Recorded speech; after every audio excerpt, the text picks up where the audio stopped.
Atención, las opiniones en este podcast son de exclusiva responsabilidad de quienes las emiten. Por lo tanto, no representan necesariamente la posición de Habitando Ando.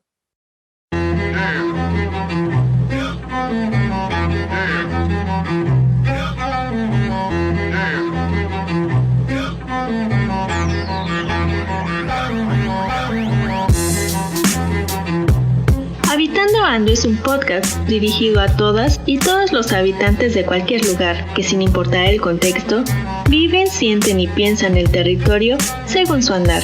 Dialogar lo que vivimos, vemos y pensamos es nuestra pasión. Compartirlo es nuestra misión.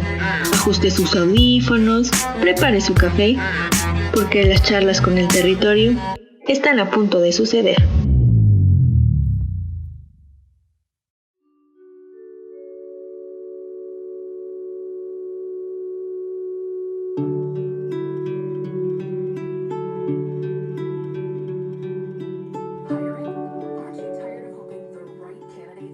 A cenar. Ya voy.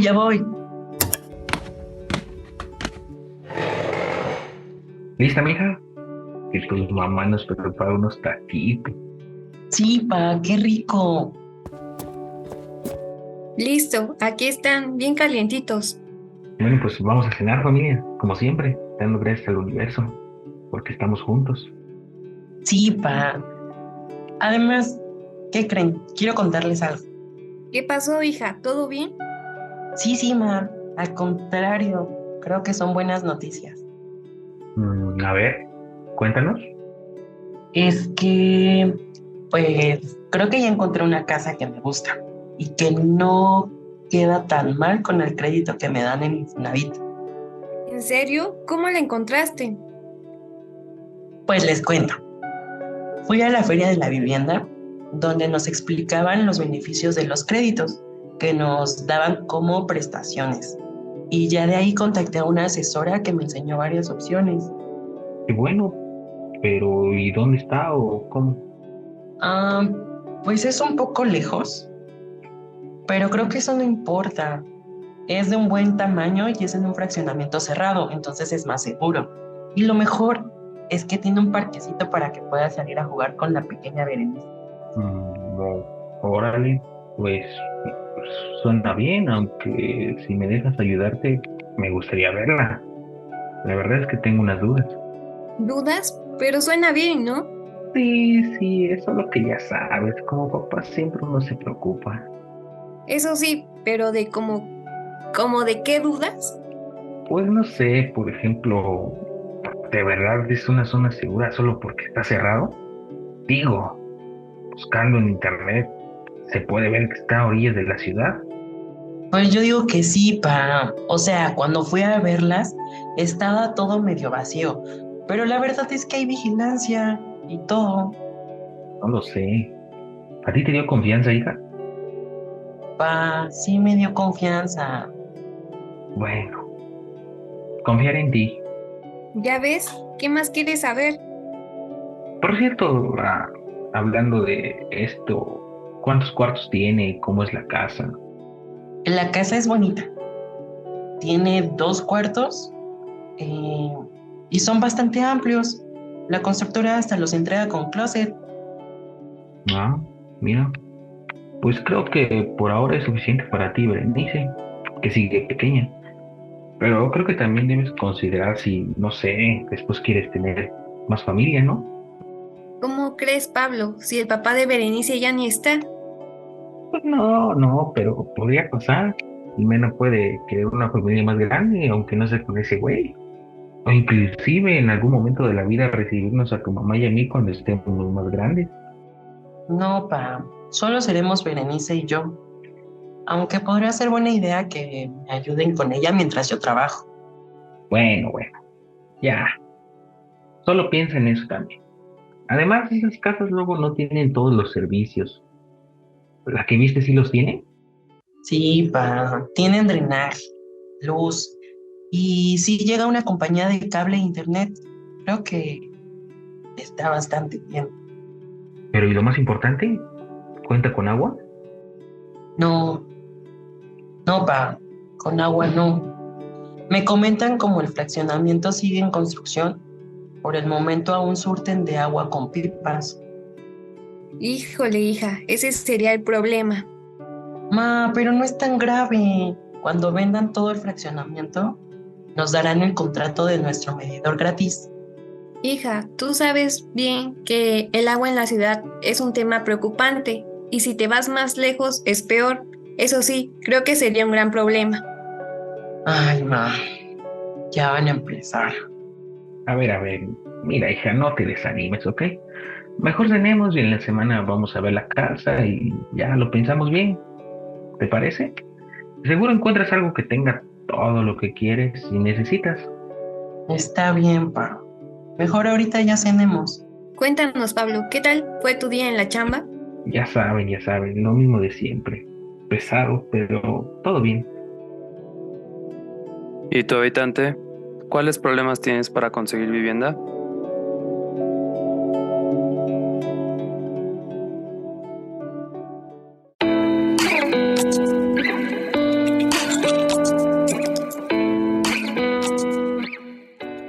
Bienvenidos habitantes en esta quinta temporada. Soy Ale Chamorro y en conjunto con Rodrigo Tenorio y nuestro invitado especial abordaremos un tema que tiene que ver, una vez más, con la situación actual de la vivienda en México. Así que vale la pena que vayan preparando su café, habitantes, porque la charla de hoy será bastante interesante. Y para no perder la costumbre y cederle el micrófono, te pregunto, Roy, ¿qué opinas del tema que vamos a abordar? Hola Ale, ¿qué tal habitantes? Gracias por escucharnos. ¿Sabían ustedes que el derecho a la vivienda digna, según Coneval, implica que los ciudadanos de todos los perfiles económicos y socioculturales tengan la posibilidad de acceder a una vivienda de calidad? También que esté bien ubicada, con servicios básicos, que cuente con una seguridad de tenencia y que atienda a estándares éticos de calidad. Sin embargo, parece ser que la definición dista mucho de las políticas de vivienda en nuestro país. ¿Ustedes qué opinan, habitantes? En esta ocasión le damos la bienvenida a nuestro invitado, Eduardo Morales Castellanos, arquitecto y maestro en Hábitat y Equidad Socioterritorial por la Universidad Iberoamericana Puebla, para que nos platique un poco más sobre la importancia que tiene el derecho al acceso a la vivienda en nuestro país.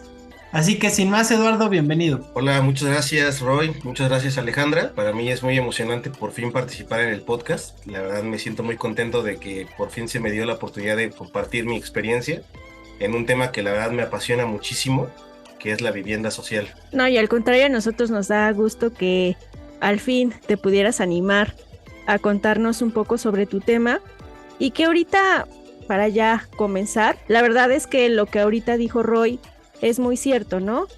Tenemos, o según en algunas instancias gubernamentales, se tiene una perspectiva de la vivienda, ¿no? Como un derecho.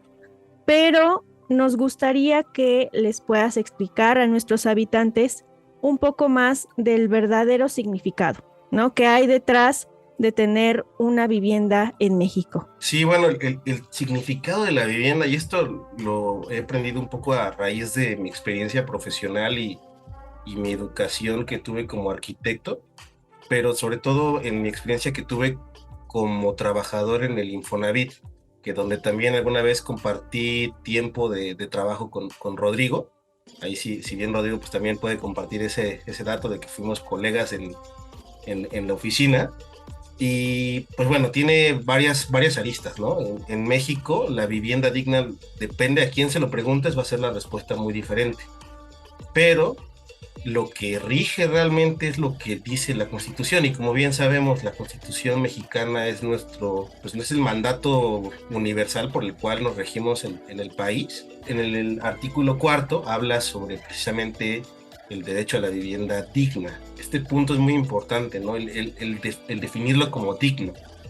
Y pues bueno, también se menciona como parte de la ley de vivienda en el 2006, donde pues bueno, también se hace mención a la vivienda digna, como es este conjunto de características que hacen que una vivienda realmente le dé, sobre todo, certeza jurídica a la persona que la tenga, que tenga acceso a servicios básicos, que tenga todas estas condiciones que le permitan a las personas desarrollar sus actividades de descanso, de hábitat, de recreación y pues sobre todo de resguardo en el al exterior, ¿no? Ahora, Lalo, en este sentido, hablando un poquito, yéndonos hacia atrás en la historia del país, nos gustaría que compartieras y nos explicaras cómo es que la política pública de vivienda se va definiendo a través de los años en el país. También para que comprendan los habitantes y sea un poquito más claro el panorama de hoy en día. Sí, bueno, de ahí también, bueno, lo que es la vivienda digna se terminó transformando el concepto de vivienda social. Esto por muchas influencias que hay a nivel internacional que terminaron empujando en que en México se entendiera de una forma muy particular. Es a raíz de muchas formas de pensar, de muchos arquitectos que intervinieron, en este caso Le Corbusier, que es para mí el mayor responsable de las ciudades que tenemos hoy en día y que la verdad a mí personalmente nunca me ha terminado de ya de agradar su propuesta, una vez que ya también lo estudias con mayor detenimiento.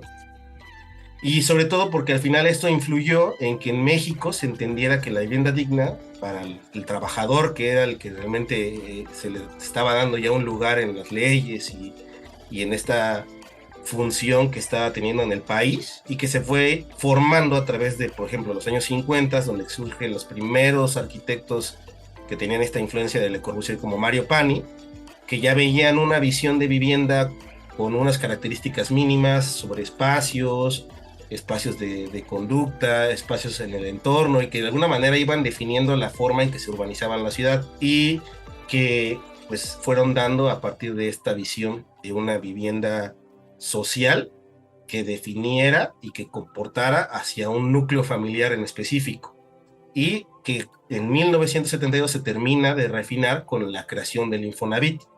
Para esa primera creación, en el momento en que surge, se dieron y otorgaron 88,000 créditos de vivienda, que en este punto pues es la primera oportunidad de hacer a través del organismo del aparato que era el gobierno, la facilidad de que un trabajador a través de recaudación voluntaria, a través de su sueldo, tuviera la capacidad de comprar una vivienda, ¿no? Y creo que en este periodo es muy importante desde la perspectiva social, ¿no, Lalo? Porque es la primera vez que se le otorga una vivienda a esta clase trabajadora, ¿no? Con esta aspiración de que en un futuro pudieran crecer un poco más su vivienda o hasta también es comprarla, ¿no? Porque anteriormente no había como tal en nuestro país esa perspectiva, ¿no? Sí, de hecho, o sea, como les mencionaba, ¿no? Los primeros intentos de vivienda social que son en los 50, que también tenían su forma de creación, y a partir de la creación del Infonavit, hay cierto crecimiento que permitió que se entendiera este desarrollo de viviendas, que era de una manera estructurado, que estaba controlado por sindicatos, que tenía lo que se llamaba la línea 1 en su momento del Infonavit, y que pues hasta de alguna forma tuvieron como un crecimiento ordenado, que fueron parte de la cultura, ¿no? Y de ahí empiezan a sonarse estos conceptos de las casas de pajaritos y las viviendas huevito, que, ¿no? Que de alguna manera también seguramente los habitantes podrían escuchar y recordar o preguntarle a sus padres o madres cómo se hablaba entonces en su momento del Infonavit, ¿no? Y que de repente hasta de alguna manera está hasta despectivo, ¿no? Porque también te tiene este arraigo de repente que en la sociedad, te puedes decir que vivías en un Infonavit, pues era prácticamente decir que eras de la clase trabajadora y pues aunque se te estaba dando el derecho, pues también tenía un cierto sesgo negativo y que a partir de su desarrollo a lo largo de los años, específicamente en el año del 92, tiene cambios mucho más fuertes, ¿no? En el 92 se incorporó la tierra que era de uso comunal y ejidal a lo que sería la infraestructura de oferta de las viviendas. ¿Esto qué quiere decir? Que ahora los terrenos que estaban cercanos a las ciudades, porque evidentemente con el crecimiento de las ciudades se fueron comiendo los terrenos más cercanos, se tuvo que incorporar más tierra, ¿no? Para poder construir más vivienda. Y eso dio como efecto la creación de desarrollos muchísimo más grandes, pero a cambio de que estuvieran más alejados de los centros urbanos. Y pues bueno, de alguna manera eso terminó transformando la manera en que se daban las ciudades, ¿no? Y también traía responsabilidades para los municipios. Y pues bueno, evidentemente eso años después que se dieron en el 2006, a partir del cambio de gobierno a nivel federal, que fue con el PAN, pues terminó el origen de lo que hoy conoceríamos como el Infonavit, ¿no? Que pues, también tiene una perspectiva muy negativa, ¿no? Ahorita nos acabas de mencionar todas las características físicas de lo que puede componerse una vivienda, ¿no? Estas medidas mínimas, los espacios que yo creo que la mayoría de nosotros conocemos. Pero entonces, ¿cómo es que se ha desarrollado la política de vivienda en los últimos, digamos, 30 años, más o menos? Sí, de hecho ahí es muy interesante la pregunta, porque si bien nuevamente el Infonavit se crea en el 72 y tiene un cambio que se da a raíz de la incorporación, es decir, que hubo posibilidad de que hubiera la disposición de poder contar con otras tierras que estaban alrededor de las ciudades, con la implementación de los desarrolladores privados, o sea, ya no era solamente el Infonavit, sino empresas privadas las que se encargaban de desarrollar vivienda social, vivienda de Infonavit. Entonces esto vino a dar un cambio radical en la forma en que se estaban dando las viviendas, las casas. ¿Por qué? Porque pues el Infonavit cuando crece o cuando nace tenía un prototipado de viviendas muy diverso, eran conjuntos donde habían departamentos, condominios de 3, 4 niveles y de alguna manera se adaptaban a las necesidades de las ciudades en su momento. Es decir, eran propuestas de alguna manera más pensadas, ¿no? Y cuando se incorporan estos cambios en el 92, que empiezan a trabajar las empresas privadas con estas otras intenciones, más de un negocio y no de ayudar a las personas y dotarles de vivienda como se pensaba en un inicio, pues tenemos estos resultados que pues de alguna manera hoy en día podemos percibir viviendas mucho más chicas, viviendas mucho más alejadas de los centros urbanos, de las periferias, y pues que de alguna manera han transformado la dinámica. ¿Qué ha pasado? Pues que al estar más lejos se vuelven en ciudades dormitorio, que bueno, las ciudades dormitorio prácticamente su nombre se entendería espacios donde llegan las personas solamente a dormir y que pues comúnmente todo el mundo entendería en México. Todos conocemos algún familiar que compró con mucho esfuerzo su casa y que hoy en día es trasladado a lo mejor a un municipio lejano, ¿no? Y esto puede ser en cualquier ciudad del país. A raíz de eso, también grandes corporaciones como Geo o Omex, pues tuvieron pues una incidencia. Y de hecho, hay experiencias que pudimos hablar, tanto Rodrigo como yo, que vimos en el Infonavit, que hemos visto, de cómo estas empresas, la verdad, cuando llegaban a platicar en las oficinas, pues simplemente veían por otro interés, sí o no, Roy, ¿no? Digo, tú me lo puedes desmentir, pero la verdad es que son empresas que llegan con una intención de solamente de resolver negocios y de meter créditos al instituto. Entonces, los últimos 30 años, prácticamente el Infonavit, desde mi punto de vista y de lo que he estudiado, se ha centrado en una visión de dotar créditos y llenar de casas, pero no necesariamente cumpliendo la necesidad de las personas. Justamente alguien dice muy interesante que la vivienda es un derecho, no es una mercancía. Y pareciera que las políticas públicas de vivienda en el país se han dedicado principalmente al otorgamiento de créditos, dejando que la iniciativa privada, como lo mencionas, se encarguen tanto de la construcción como el diseño de las viviendas. Y ahí es un tema muy interesante que me gustaría abordar, dado que nosotros o la mayoría tenemos este perfil de arquitectos o ingenieros, y es, ¿por qué crees que tanto los arquitectos como ingenieros que han participado en estos proyectos o en estos diseños de vivienda han dejado de innovar y han terminado haciendo el famosísimo prototipo de vivienda que lo podemos ver tanto en el sur del país como en el norte y no atiende principio básico del derecho a la vivienda en el país? Híjole, creo que aquí tocas un tema bien importante, Roy, y que en mi experiencia me tocó entender un poco a la mala. Cuando yo empiezo a trabajar como arquitecto, uno de mis primeros diseños que hice fue un prototipo de vivienda, ¿no? Y uno viene entusiasmado, la verdad hasta casi que saliendo de la universidad vienes a cambiar el mundo y pues la verdad es que no, ¿no? La realidad es que te enfrentas a 1000 factores que determinan cómo tiene que ser una vivienda porque al final no estás pensando en un cliente, sino estás pensando en un presupuesto. Entonces eso cambia toda la fórmula. No hay manera de pensar que puedes dotar a una familia que no conoces, que simplemente interpretas como números. O sea, tiene que aquí vivir 4 personas y tener un patio y tener que extender su ropa en un espacio de 2x2 porque el resto de la casa mide 36 metros cuadrados. Y no vas a dejar mentir. La verdad es que las viviendas que oferta hoy en día Infonavit pues son deplorables en el sentido del diseño. Esto se ha desistido como profesionistas pues porque los arquitectos que las diseñan no tienen la capacidad de decidir si están bien o no, porque al final van a responder a un costo que tiene que responder a un grupo de aglomerado de personas que tienen el control en una empresa. Entonces estamos resumiendo que debido a las presiones económicas del negocio de hacer vivienda, se ha dejado a un lado el tema del diseño y de la calidad de vida para las personas en el desarrollo de estos prototipos de vivienda.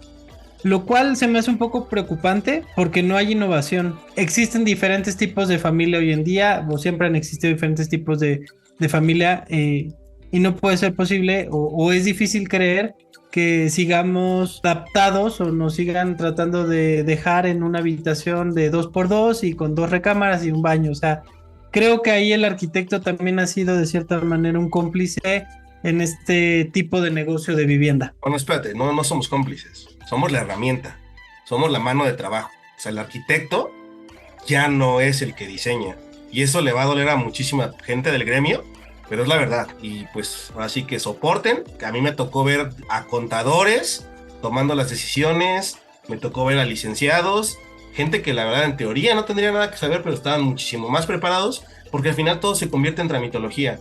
Y el Infonavit dejó, a partir de estos cambios que se dan en el 92 y en la sucesión del 2006 con los cambios de gobierno de Fox a Calderón, que es cuando realmente evoluciona y se convierte más en un organismo financiero, el Infonavit, que prácticamente se convierte en un banco, ¿no? Entonces el arquitecto, el diseño, pues es, gracias, sí, está bien, 4 paredes y un techo y ya eso hacen una vivienda, ¿no? Entonces, pues ya eso se convirtió el tema del prototipado de vivienda en un tema simplemente de convertir números a cumplir créditos, ¿no? Y pues mientras yo meta créditos en mi delegación a que quieras, pues sobrepase tal proyección, pues ya cumplió el Infonavit, te lava las manos, la foto, y todos somos felices y estamos contentos, ¿no? No, y es que tiene sentido lo que dices, porque si están replicando el mismo diseño en todos lados, pues la verdad ya no es necesario que un arquitecto piense en las necesidades del cliente, porque no existe cliente, ¿no? Estamos de acuerdo en ese punto y además la vivienda se está viendo como un producto, ¿no? Que eso es la idea principal y lo que actualmente se está desarrollando en nuestro país, ¿no? Pero ahorita, regresándonos un poquito a lo que tú estabas comentando, mencionabas mucho esta palabra de prototipo de vivienda, ¿no? Que a lo mejor nuestros habitantes no conocen muy bien esta parte de término, pero probablemente sí lo conocen porque lo han vivido. ¿Podrías explicar en qué consiste a grandes rasgos y cómo puede o no puede adecuarse al entorno? Sí, mira, a mí se me ocurre ahorita como un ejemplo, prototipo de vivienda. O sea, pensemos cuando nos dicen dibuja una casa, ¿no? De niño nos decían dibuja una casa. Y la mayoría de la gente tenía esta visión de poner un palito vertical, otro palito vertical, un palito al medio, que fuera inferior, y de repente estas 2 aguas, ¿no? Y esto es una vivienda, ¿no? Esto si lo imaginamos, y eso se le podía considerar un prototipo de vivienda, porque ya es un diseño que nosotros, por muy simple que tengamos, lo vemos en la mente. Esta concepción de prototipaje se ha utilizado para muchos mercados, ¿no? También no solamente para la vivienda social, pero bueno, para el tema que nos ocupa, nuevamente, volviendo un poco al pasado, el Infonavit cuando nace, pues tiene esta diversidad de opciones. La integración que tenía, la forma en que se veía era o de departamento, o sea, en condominio, o fraccionando un terreno y subdividiendo y haciendo una manera de propuestas de 2 cuartos, 3 cuartos, 2 niveles, 1 nivel, pero de alguna manera había cierto juego, ¿no? Hoy en día pues hay ciertas alternativas que han dado algunos otros arquitectos. Por ejemplo, hay uno muy famoso en México, Oscar Hagerman, y ahí Alejandra, tú tienes muy, muy bien conocido ese tema, porque también es conocido por otro tipo de arquitectura un poco más amigable con el ambiente, más sustentable, con otro tipo de visión, que a lo mejor es un poco más adaptada a su entorno. Y digo, ahí tú tienes un poco más de experiencia en eso, a lo mejor podrías ahí comentarme algo, pero yo consideraría que el prototipar sí es bueno, pero no en un extremo. El gran problema del Infonavit que tenemos hoy en día es que de repente hay planes de, no sé, 200 viviendas, ¿no? A lo mejor todavía eso es entendible. En mi experiencia me tocó ver conjuntos habitacionales de 3.500 viviendas, todas iguales. Y hay fotografías de Tijuana, de eso, hay fotografías de Zumpango en la Ciudad de México. Zumpango, para quienes no sepan, está al norte de la Ciudad de México, y pues bueno, también ahí hay cierto aeropuerto famoso que se hizo apenas. Entonces, pues imagínense qué tan lejos está de la Ciudad de México antes de que existiera ese espacio, ¿no? Entonces, yo pensaría que el prototipado de vivienda, pues sí puede tener otro tipo de idea, y pues hasta ahí hay ejemplos de arquitectos que hasta han ganado el Pritzker como Elemental de Avena, que tenían también otra visión de cómo hacer vivienda social, ¿no? Y ni siquiera tenían que romperse la cabeza, ¿no? Es simplemente pensar que una vivienda siempre va a crecer, porque la gente y la familia a la cual estás tú pensando como prototipo, pues va a ser siempre diferente. No, y además de eso, al ser un espacio, como lo acabas de mencionar, aislado, pues sabemos que por la situación de delincuencia o de seguridad que actualmente está atravesando en nuestro país, pues hemos visto actualmente en las noticias en donde casas de interés social que están en las orillas de algunas ciudades, pues ya se están utilizando como, ¿cómo se podría decir? Cementerios de cuerpos de personas desaparecidas, ¿no? Sí, fosas, no sé si recuerdas, de fosas, ¿no? De fosas clandestinas que por lo mismo de que las personas no habitan o no pueden habitar este tipo de espacios, las desocupan y pues se queda esa infraestructura sola, ¿no? Y eso ha dado paso a que ese mismo espacio ya no sea vivienda, sino como ya un entorno que puede sacar provecho de la misma delincuencia, ¿no?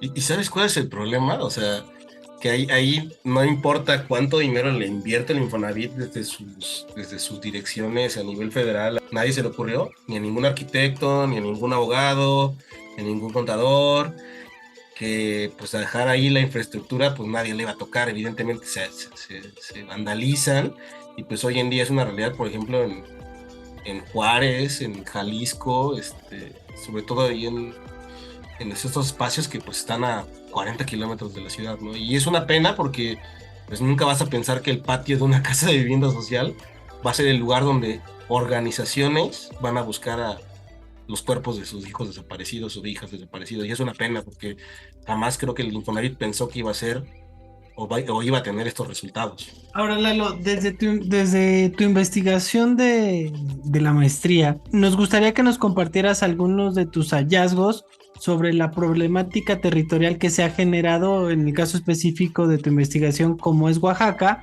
a raíz de este tipo de construcciones de vivienda en masa y la forma en la que los habitantes y los tomadores de decisiones han tenido que afrontar estos problemas. Digo, al final del día creo que un ejemplo físico en donde nos puedas describir un poco cómo ha sido el desarrollo de la política pública en los últimos años en un territorio del país y cómo se han enfrentado, creo que ayudaría mucho a que los habitantes terminaran de comprender esto de las problemáticas que nos acabas de compartir. Sí, bueno, ya a raíz de lo que yo investigué y de también mi experiencia que tuve nuevamente como profesionista, yo creo que me clavé tanto en querer decirme por qué, que la verdad tuve que elegir dos conjuntos habitacionales de mi ciudad. Del primero que quiero hablar, este conjunto se llama Infonavit 1 de Mayo, es uno de los primeros conjuntos habitacionales que se realizaron en la ciudad de Oaxaca.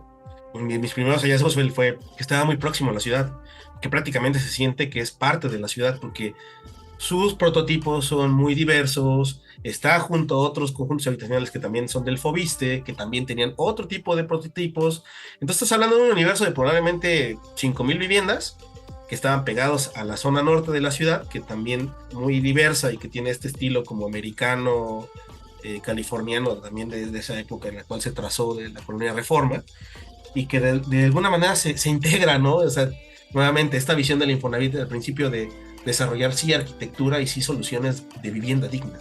Y vuelvo a lo mismo, ¿no? O sea, creo yo que estos departamentos, estas casas que se hicieron en el 1 de mayo, su entorno los hace fuertes, los hace un barrio y no los hace una unidad habitacional y no los hace ser un Infonavit, le quita realmente todo denominación despectiva, ¿no? O sea, realmente es un lujo y hoy en día la gente lo puede ver si evalúas o haces un avalúo ya profesional con un maestro en evaluación de estos inmuebles, vas a encontrarte con una realidad que es prácticamente superan el valor de otras colonias que a lo mejor pueden ser más viejas y que tengan un poco más de metraje, pero al tener todo esto de conjunto de servicios, de demanda y de alternativas por hacer, que lo hacen mixto y lo hacen muy diverso, pues lo hace de alguna manera agradable y pues deseable, ¿no? Y de alguna manera un objetivo a que la gente busque a comprar, que no pasa en otros conjuntos habitacionales, que no se abandona y que de alguna manera funciona para la ciudad.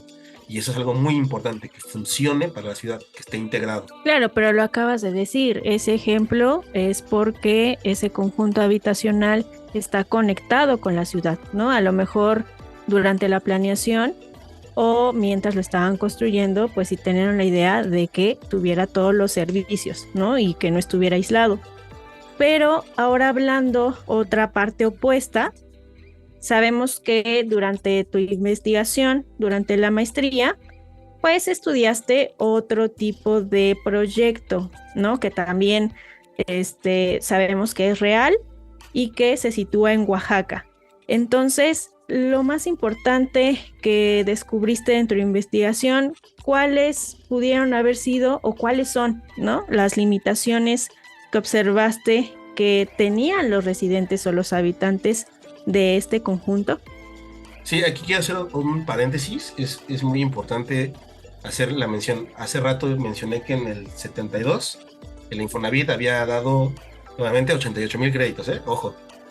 Para 2017 se habían dado 9,800,000 créditos. Prácticamente 10 millones de viviendas se habían otorgado en un periodo de 30 años. Eso es un número altísimo de personas a las cuales se tendría que haber beneficiado. ¿Y por qué menciono este dato? Porque el segundo conjunto habitacional que estudié se llama Ciudad Yagul y tenía un proyecto de 5,000 viviendas en un municipio que no era la ciudad de Oaxaca, que no es Oaxaca de Juárez, sino Tlacolula de Matamoros, que tenía una población en ese momento en el que se proyectó en 2006 de 15,000 personas. Entonces estabas hablando de que en 5,000 viviendas se tenía pensado que, haciendo a números cerrados, tuvieran entre 3 o 4 personas, 20,000 personas. Esto es absurdo porque simplemente le estás cargando la mano a un municipio que apenas si tiene su control y más o menos tiene ya destinado un recurso para operar, y de la noche a la mañana le proyectas el doble de su población y más, ¿no? Entonces, ahí es la primera observación que me encuentro, ¿no? Esta falta de comprensión del territorio, falta de comprensión del prototipaje, porque para acabarla, Ciudad Yagul nada más ofrecía 2 prototipos de vivienda. 2.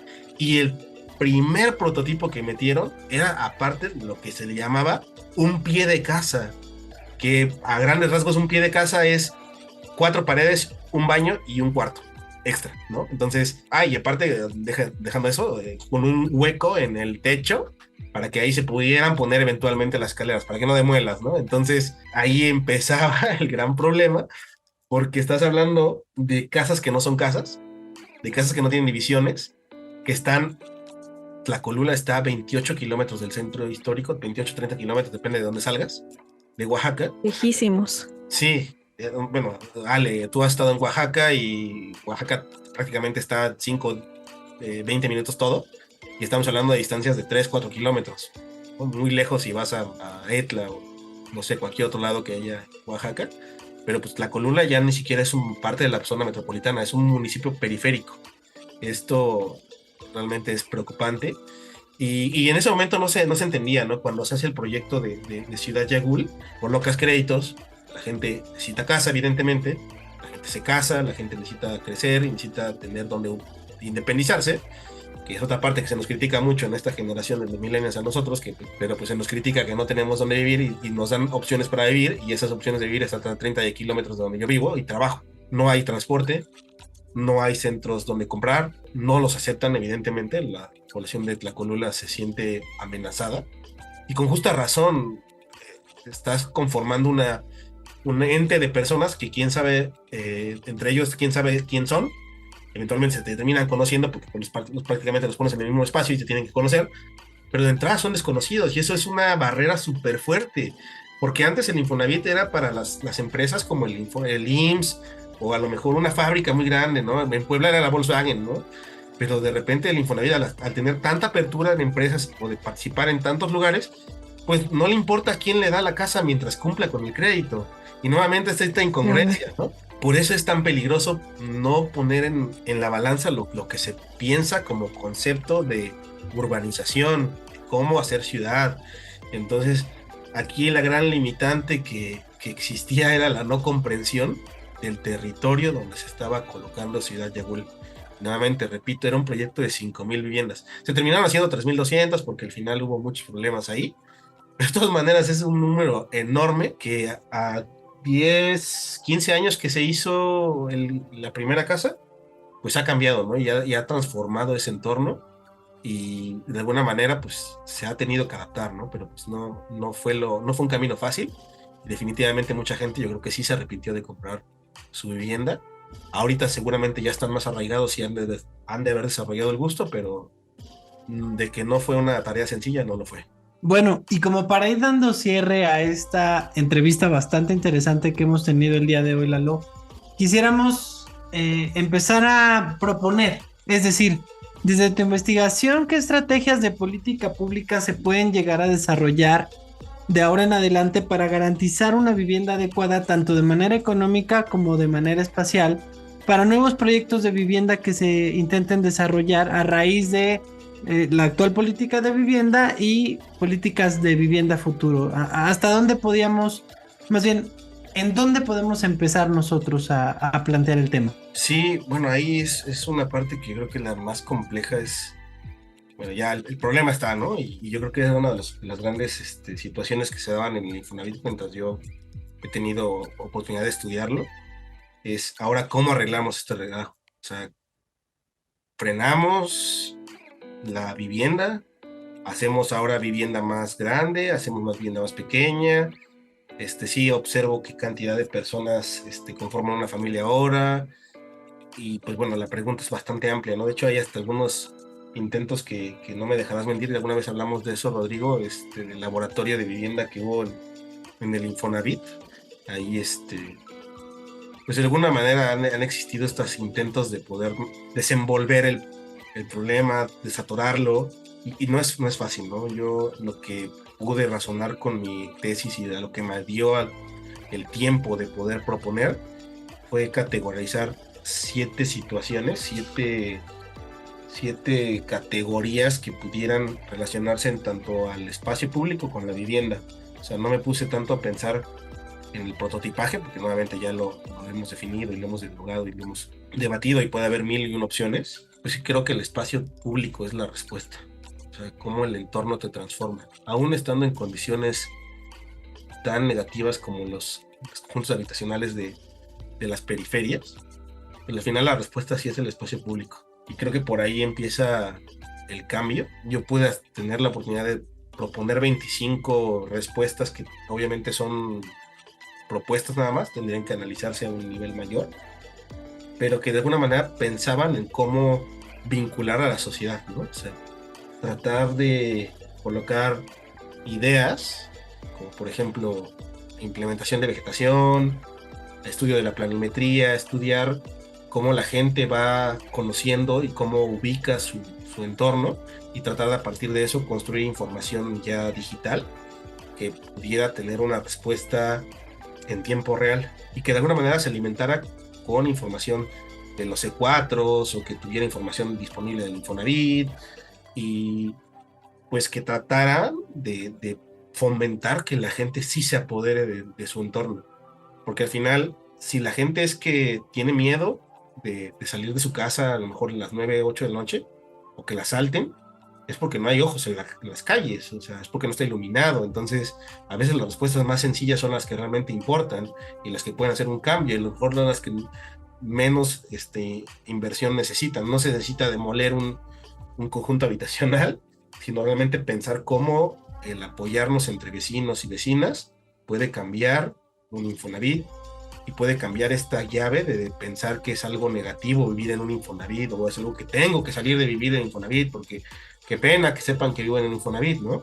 Y al contrario, desde mi experiencia, lo que he visto y lo que pude analizar tanto en Ciudad Yagul como 1 de Mayo fue comprender pues la manera en que la gente sí al conocerse se siente más segura, sí al conocerse quiere participar, sí al conocerse quiere cambiar su entorno, quiere invertir en la capillita, quiere invertir en sus jardineras, cuidan los espacios públicos, pintan las canchas y la respuesta no tiene que llegar necesariamente del gobierno, o sea, el gobierno solamente termina siendo un conducto, pero lo que se debe de reforzar es propiamente, y es una invitación a si algún habitante de un Infonavit está escuchando esto en este momento, pues hacerse fuertes entre ellos mismos, ¿no? Entre las personas que habitan. Pues bueno, habitantes, ya escucharon, hay mucho trabajo que desarrollar en el tema de la vivienda. Recuerden, la vivienda es un derecho, no es una mercancía. Gracias, Eduardo, por acompañarnos el día de hoy con esta reflexión de tu investigación. Nos gustaría que nos compartieras también tus redes sociales y el nombre de tu trabajo de investigación para que cualquiera que tenga alguna iniciativa o quisiera escribirte te pueda contactar. Sí, gracias Roy, gracias Ale, pues al equipo de Habitando Ando, que es Miguel, Elvira, Alexandra y Rufo. Yo la verdad les estoy infinitamente agradecidos por la oportunidad de embarcarse en este proyecto que es Habitando Ando. También a ti Roy y a ti Ale, pues la verdad les admiro mucho que han tenido la valentía de estar siempre frente a los episodios y que nos han dado cara, pero sobre todo pues este proyecto, ¿no? La verdad es que yo estoy muy enamorado de Habitando Ando y estoy muy contento de poder participar ya en mi episodio. Y en cuanto a mis redes sociales, tengo un colectivo con amistades también y que se llama Residentes Colectivo Alternativo de Arquitectura. Estamos en YouTube, Instagram y pues también algunos videos que he subido en TikTok de eso. Ahí me pueden encontrar como Nado Morales también. Y mi tesis de la maestría se llama Propuestas de Estrategias Socioespaciales para el incremento de habitabilidad urbana en 2 conjuntos habitacionales de la región de Valles Centrales del estado de Oaxaca. Ahí mi directora de tesis fue Lorena Cabrera Montiel, que también te mando un fraternal saludo si está escuchando esto. Y quería hacer una última mención de esta tesis, la verdad, les invito a leerla, está disponible en la página de la Ibero. Y bueno, dice así: siendo honestos, el modelo de la vivienda social en México de las últimas décadas es un fracaso. Fomenta un modelo capitalista de abuso y control. Se trata de una acumulación basada en la depredación, el fraude y un tipo de violencia que no puede ser considerado de primera instancia como relevante, la bien llamada acumulación por desposesión. Este hecho deja a sus habitantes encerrados en un modelo de consumo capitalista que los expone a situaciones muy por encima de sus capacidades, que solo se pueden defender de forma colectiva. Muchas gracias. No, al contrario, muchas gracias Lalo por pues compartirnos lo que investigaste, lo que observaste y también representando pues aquellas voces que en su momento tú entrevistaste de estos habitantes para exponer esta problemática, ¿no? Y también, habitantes, ya les hago el recordatorio de que no se olviden de seguir a nuestro invitado y tampoco al podcast a través de nuestras redes sociales. Estamos en Instagram como @habitando.ando y en Facebook como Habitando Ando. Si nos escuchan por YouTube, pueden suscribirse al canal, activar la campanita de notificaciones y compartir nuestro contenido. Yo soy Ale Chamorro y me encuentran en Instagram como ale.chvillordo. ¿Y a ti, Roy? @ro4rivas en Twitter. Perfecto. Disfruten, defendamos nuestro derecho a la vivienda y vivan su territorio. ¡Nos vemos!